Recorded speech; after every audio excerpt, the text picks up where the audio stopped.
sa inyo, eh, 'di ba? Puwede naman siguro na bumalik sa ICC bilang member ang Pilipinas. Alam niyo ho, puwede naman po talaga. Alam niyo, napakasimple lang.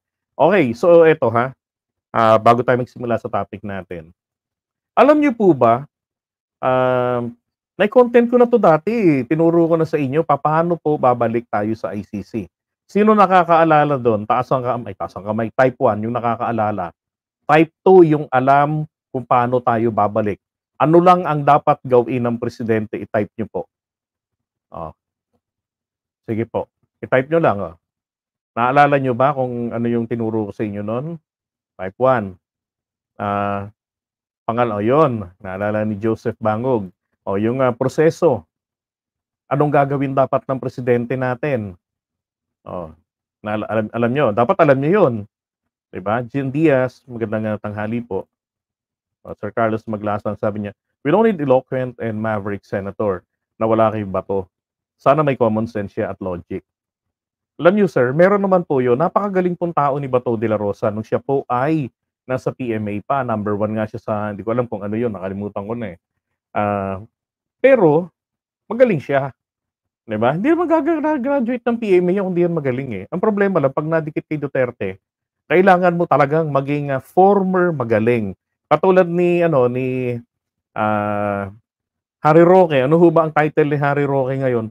Former human rights lawyer. Ano, former human rights advocate. Mga gano'n. Bakit former human rights na? Kasi siya na po ang enabler ng human rights violator. Tapos yung dating binabato-bato na human rights violator, diktador, si Apulacay, 'di ba, pati pamilya niya inaaway ng kung sino-sino.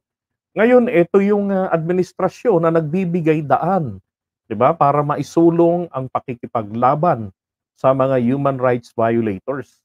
Oh, martial law, eh, tapos ng bahagi ng buhay natin ito. Move forward tayo, wala naman ang magagawa doon.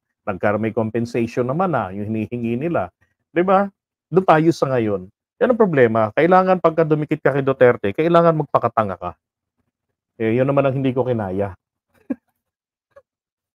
Okay, so puro 1. Okay, ganito po ang gagawin ng pangulo natin, makinig kayo, Year 2000, right?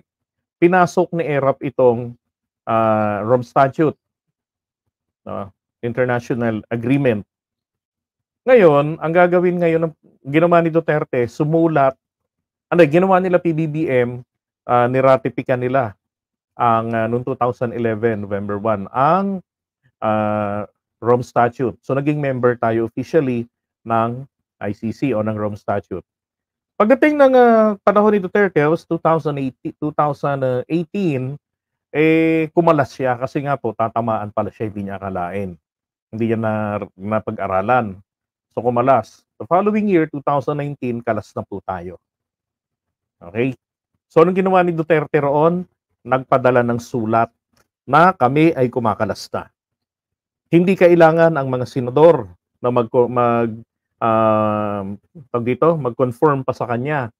So ngayon, ang gagawin po ng Presidente Marcos, susulat lang din po sa ICC na kami ay bumabalik na, itinatama ko, I am rectifying the former administration's action. And therefore, the Philippines is now returning to the Rome Statute. That's it. Pagka na-receive po nila yon, and then kinumpirma nila ito, pasok na, balik po tayo sa ilalim ng ICC. Ang ICC po ba ginawa para yung sinasabi ni Duterte na mamaya pag-usay, wala tuloy ako. Basta ganun lang po yung kailangan gawin ni PBBM. Susulat lang po siya sa ICC na tayo ay bumabalik sa kanila.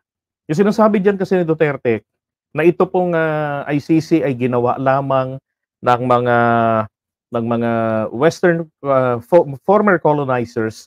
Binabalikan nila yung kanilang mga former colonies na hindi na nila ngayon pag-aari, medyo nagalit sila. Sabi niya, yung mga taga-Europe daw, gano'n, binabalikan nila. Kumbaga, yung kwento niyang mali-mali, ang ICC ay ginawa para kontrolin yung mga maliliit na bansang former colonies ng mga Europeans. Ganon.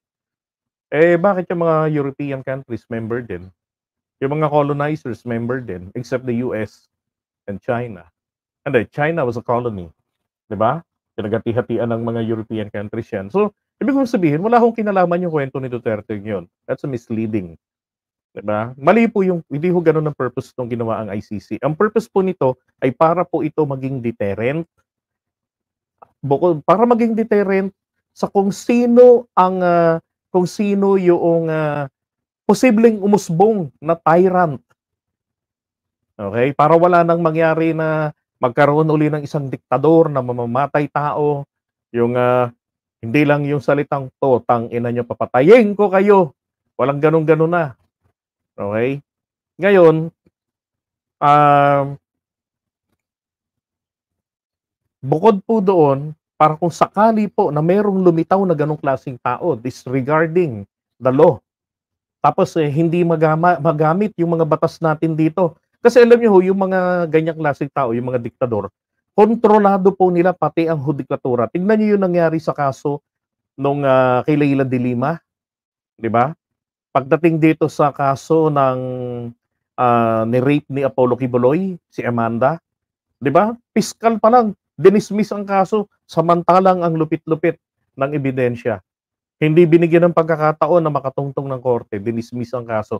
Buti inapila sa DOJ. Pero anong ginawa ho nila ng DOJ? Ilang DOJ secretary ni Duterte nun, lahat po yun inupuan nila. Hanggang makatapos ang termino niya at umabot sa panahon ni PBBM. Oh, buti na lang si Boyeng masunurin, 'di ba? So, na-uphold niya yon. Oh, nagkaroon ngayon ng, indictment. Tapos, anong nangyari? Eto na, wanted na si Kibuloy. Gusto nila proper court, na nasa proper court nagtatago.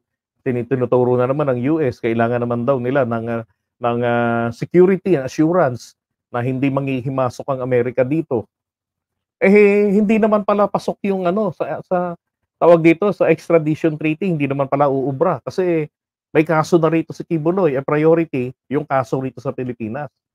Oh, unless yung mga nagdemanda kay Kibuloy rito nag-withdraw, no, gano'n kayang gawin ano, eh, nililitis si Kibuloy ano, eh, non-bailable yung kaso. Hindi nakakulong, 'no, punta yung mga Amerikano rito. Tapos biglang nagpa-process sila ng, request for extradition. Eh, hindi po puwede because ang nagba-block po yoong nililitis na kaso ni Kibuloy rito. Biglang nag-withdraw ngayon yung mga nag-akusa. So, no choice po talaga tayo but to give in, 'di ba? I-turn over natin si Kibuloy sa mga Amerikano. Yun ho yung nakikita ko rito, ano ho, magandang taktika for the US to get Apollo Kibuloy or unahan po nila talaga ang Philippine government. Kaya nga kung ako, kay Kibuloy, hindi talaga ako magpapakita, ibabaon ko sarili ko sa lupa. Yung hindi siya madi-detect ng scanner. Okay, pero at least ha, alam niyo na kung ano ho ang dapat lamang gawin ng pangulo natin para tayo makabalik uli sa ICC. Sapagkat ang ICC hindi naman po masama. Maganda ang purpose nito kung ang mga lokal na batas ay hindi gumagana dahil napaka-impluwensya ng diktador, then meron pong ICC na po pwedeng lumitis. Okay? Gano'n po 'yon.